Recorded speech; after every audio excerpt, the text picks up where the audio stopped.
Good morning and welcome to Coffee with Clients. My name is Cindy Ramos and I am here with Denise Martin, and we are here to wrap up element number 5 in our life book, optimizing your surroundings. So welcome everybody. Thank you for joining us. We're glad you're here. So I'm a retired teacher. So I like to do the kinesthetic learning, the visual learning, the audio learning. So I like to say, grab a pen, grab a pencil, maybe grab your marker, grab your life book. 142 is the page. Denise is going to review the 4 stages of learning healthy habits. And then I'll be back to wrap it up, talking about the electronic glitch. So I'm going to turn it over to my friend Denise. Hello, everybody. My name is Denise Martin. I'm from Indiana, and I'll tell you a little bit about my story. So the first time Coach Cindy reached out to me, I said no, and I'm sure a lot of you can relate to that. I was not ready, but I did watch her story, and I followed a couple other of what I now know to be as some of the top leaders in Optavia, top coaches in Optavia, following them on social media for over a year. And finally, in November of 2020, I decided I had had enough. I was ready to jump on program. I was tired. I didn't like the way I looked or what I saw in the mirror. I didn't want to go out in public. I didn't want my picture taken. I'm sure a lot of you can relate to that. Like when they want to take a picture, I'm like hiding behind the kids or the grandkids because I would just wanted them to see from the neck up, because I didn't like the way it looked. So, and then I got to thinking, you know what, one of these days, those pictures, those grandkids and kids are going to look back at those pictures and wondered why grandma's not in those pictures, because they know I was there. So I decided I needed to do a change. So like I said, that was in November of 2020. And yes, I had people, friends and family go, Denise, what are you doing? You're going to start a diet right before the holidays, before Thanksgiving and Christmas with all the food. But I was sick and tired of being sick and tired, and I knew I was ready. I had the mindset change, which is huge. And so I was ready to do it. And so I jumped on board. And yes, I went through Thanksgiving, Christmas, New Year's, Valentine's Day, 5 months in a row, 100% on plan, no cheats, 55 pounds down, and I felt amazing. And after 2 weeks of being on the program, my inflammation felt so much better. I had more energy, and I knew I finally found a program that worked. So I decided to jump on board and become a coach and pay this gift forward, because it is just that. It's a gift to help others feel as amazing as I did. And so I don't know about you. If you can relate to me, put a 1 in the chat. But I was that one person that made sure I was really good at taking care of everybody else, but I didn't take care of myself. So I don't know if that comes from being a single mom and raising 3 kids on my own, but I made sure their needs were met, and I put myself on the back burner, and I did that for far too long. And so you can't pour from an empty cup. And so you got to take care of yourself first. But I want to share something that came across my feed today. And it's a daily tip from Dr. Anderson that fits right in with what we're talking about. He says you need to realize that you are important, and that living a healthy lifestyle is the best way to love yourself and the best way to be there for the people around you. You should always be number 1 priority.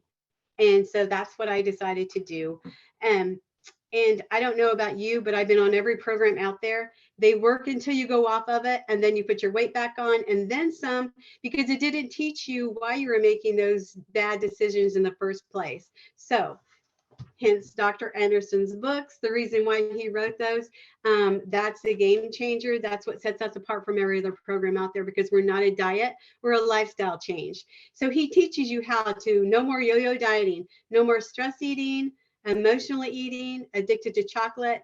He helps you get through those tough times so you don't go back to those old ways, and helps you sustain this new lifestyle for life, because it is a lifestyle change. So with that being said, like Cindy said, we're going to wrap up element 5. It's on page 142. I'm just going to go over some key points. The first one is avoiding traps. So what that means is our way of life it's like we celebrate around food. So whether it be the holidays, a birthday, a wedding, office gatherings, whatever, there's always food involved, and usually it's the not healthy kind. So I know growing up, like my grandmother made everything from scratch. So she made the pies from scratch, the homemade noodles, the homemade mashed potatoes, so all the fattening things. So before you go to these events, you're going to need to decide how you're going to show up and how you're going to explain why you're not participating in those foods. So basically, so when you come into grandma, say, you know, grandma, thank you for making this, you know, all these wonderful foods, but for right now, I'm on this new health journey. I'm trying to lose, you know, X amount of pounds. I want to get healthy for myself, because when you're healthy and you feel good, you show up different in every aspect of your life. You show up a better mother, wife, daughter, son, friend, etc. You just show up differently. So just let them know that you're doing this for yourself to become a better person.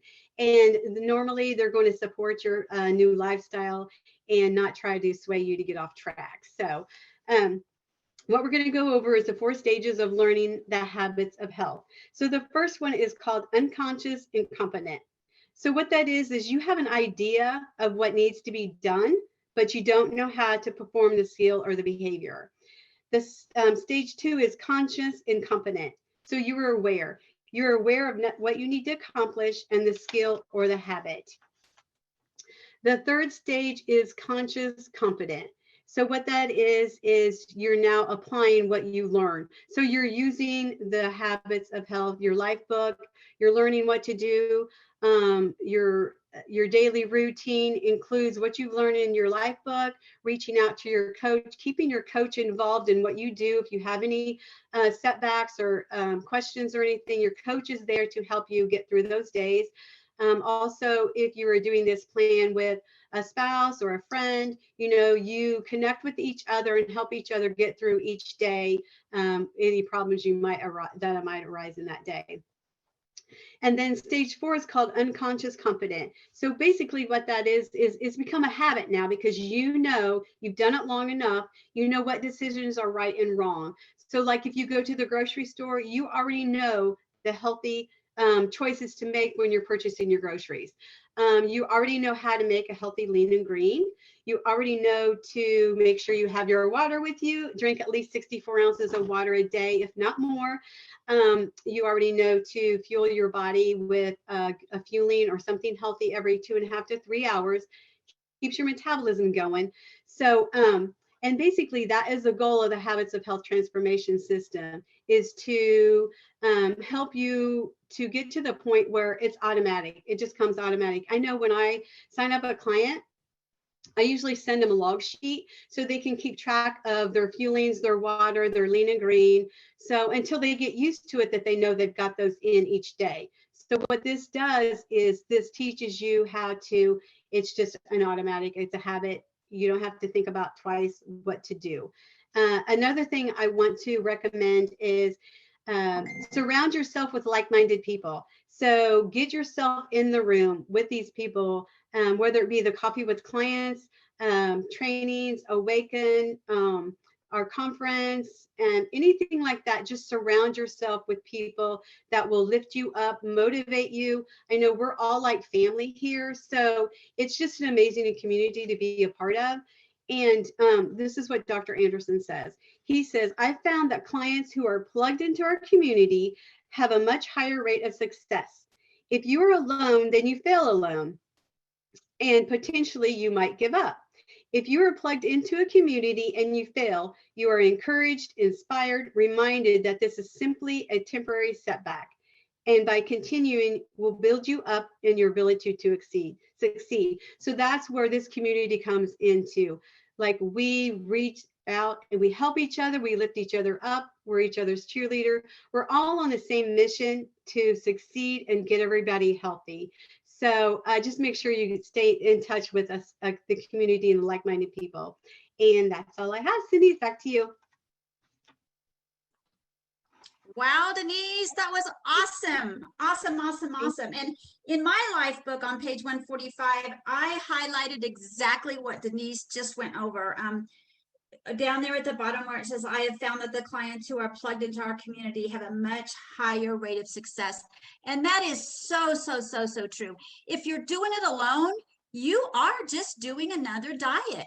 We have to support, lift each other up, encourage each other, learn, like we're doing today. That's what Coffee with Clients. I love Coffee with Clients because I always tell, my team clients that this is both community and education. So you're getting 2 of the 4 pillars built in one when you're on Coffee with Clients. And I know my clients that have been on here, they just absolutely love it. They just glean a lot from it. So again, I just want to reiterate, don't go it alone. Don't go it alone. And then back where Denise was talking about places and avoiding traps. I know I've had clients that are like, they're on their health journey. Maybe they're on week 2, week 3, but they're like getting ready to go to a big event. And I hear, I don't want to insult the host. And so that can be a trap. You have to really realize that you're not insulting them. You need to realize that you just need to explain to them. And I had a client just tell me, and I was so excited because she's very social. And she told them, I am on a health journey. And I'm like, oh my goodness, you said it. That's what it is. Don't say that D word. You're on a health journey. And really, people can respect you for that. When you say, I'm concerned about my health, I want to take care of my body, you may not hear it right away, but people are like, oh my goodness. Because everybody wants that, okay? Everybody wants it. So it's just coming out of the closet and learning the verbiage, the vocabulary, I think is so vital. So Denise did an amazing job. I'm going to kind of talk about the electronic leash. So does everybody know what that is? Our telephones, right? Are we tied to our phones these days or what? I didn't grow up with this. I am going to be 64, so I had the old-fashioned kind of phone that you had to actually walk to, and it was connected to the wall. But yes, this is the leash. So on page 147, if you have your books, for those of you that have your books, go to 147. It really surprised me that as I was reading here, it says that of course, Dr. Anderson, our attention span has dropped over the last decade from 12 to 8 seconds. And I thought 12 seconds isn't even very much. And then of course, that's shorter than a goldfish. I'm like, oh, I don't want to be likened to a goldfish. Anyway, and then it went on to say that it can cause stress, a decrease in productivity, which I have found a decrease in my productivity because of my phone. Neck pain, because we're looking down or usually looking down, that can cause neck pain. I'm sure chiropractors are raking in on that. And then even elevate your blood pressure, which is like, yikes, this is heart month. So, we need to think about that. So put a 1, let's do this. Let's put a 1 in the chat if you can relate to that. Do any of you feel that you're kind of tied to this, that this is an electronic leash? Yeah, it really is. And I have found that out of those 4 that I read, stress, productivity, neck pain, or elevated blood pressure, it has affected me in productivity. So I want to go over the micro habits or the techniques that Dr. Anderson has here in our life book because they're key. And I've actually used them.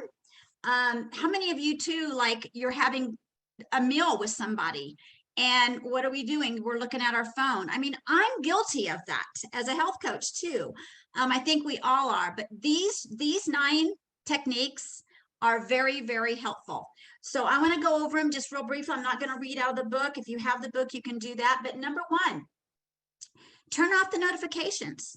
Go into your settings and turn off the notifications so you're not getting that little blink, blink, or whatever sound you have there, because every time we hear that, we want to grab our phone. What is it? What am I missing?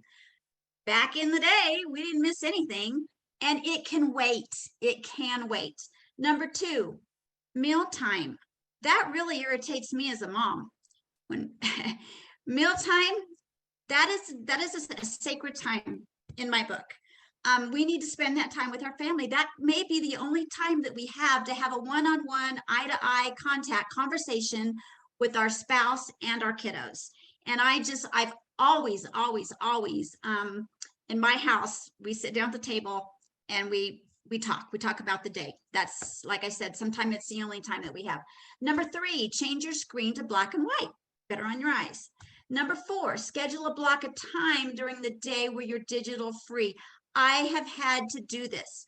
I'm working on taxes. It takes a lot of my time. I take my phone and I set it away. It's not at the table with me. It's not at my desk with me. And I work for a little bit. Now this is kind of cool too. I don't know if this is one of the techniques. I work for a little bit, get up, get another water maybe, go to the bathroom, take a little walk, maybe do a few stretches. So I'm incorporating that healthy habit of motion. And so don't always have it with you. If you need to get something done, put the phone away. I have had to do that. It has really helped my productivity because I really didn't realize how my productivity was being threatened because of the phone. And I'm all about productivity. My husband and I are both big on that. So anyway, number 5, instead of using your phone as an alarm in the morning, use that old-fashioned alarm clock. So maybe put the phone in the bathroom or wherever. If you still have one of the little alarm clocks, use that to wake you up. Focus on one screen at a time. How many of us have toggled back and forth between maybe Facebook and a text message, Facebook and Messenger, or even Google, you're reading something? Just that affects productivity as well. So like he said, focus, number 6, focus on one screen rather than time, rather than multitasking.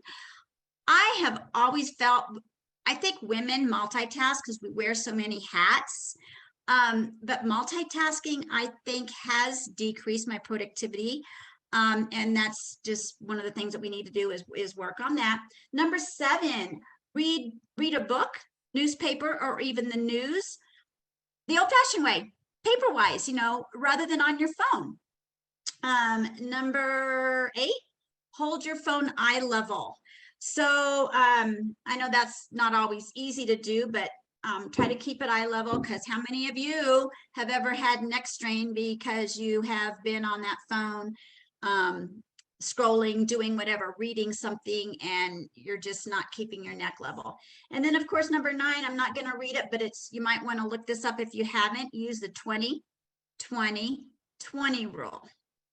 So I think those are really, really good techniques that we all need to think about, incorporate in the days that we're living in the world we live in today, because it is an electronic leash. We're tied to our phones. So I would like to go ahead and throw out a challenge. I would like to challenge you this week to choose either 1, 2, or maybe 3 of those techniques and tell your coach what it would be. It's so easy. I very quickly chose 3 of them, and I know it's already helped my productivity. So I challenge you to pick out of those 9, pick 1, 2, or 3, tell your coach about it, because your coach is your #1 source. They're there for you. And for those of you that do have a book, and if you do not have your book, I highly recommend you get the book. You'll be amazed at what you learn. But if you do have the book, go ahead during your free time, maybe over the weekend, go ahead and answer the questions on page 148 and 149. And I think that pretty much wraps up our teaching for today. So we'll wrap it up, but next week, I know we're going to begin element number 6, which is your path to a healthy weight, which is what we all want, right? So make sure you join us next Friday, whatever time zone you're in. And I can't wait to see all of your faces next Friday.